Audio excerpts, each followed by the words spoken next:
In today's video, I'm going to teach you how to put peso sign in Google Sheets. Working with Philippine pesos is easy once you know the right formatting tools, and using them will instantly make your budget, invoice, or report look more professional. I'll show you two simple approaches, one for specific cells, and one that sets you up for speed across your entire sheet, plus a quick shortcut to save time. First, if you only want certain cells to show pesos, start by highlighting the exact cells, rows, or columns you want to format.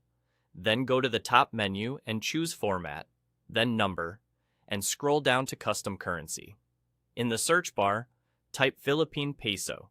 Select the option that shows the peso symbol, P, and click Apply.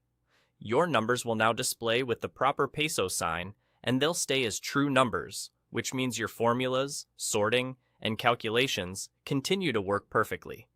This is great when a single sheet mixes different currencies, or when you just need one column, like total, to show P, while the rest stays as plain numbers. Now, if you find yourself working in pesos most of the time, the fastest overall method is to tell Google Sheets that your file is based in the Philippines. Go to File Top, then Settings, and change the locale to Philippines. When you do this, the sheet understands the local formatting standards behind the scenes. From that point on, whenever you click the currency button in the toolbar, Sheets will automatically use the peso sign instead of dollars. This is ideal if you're building templates, managing recurring budgets, or collaborating with teammates who expect Philippine currency by default.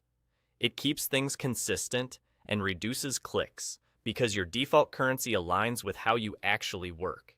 Here's a pro tip to speed things up even more.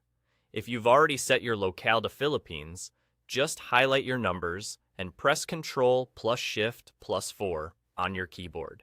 That's the ultimate shortcut to format your entire selection as Philippine pesos in less than a second.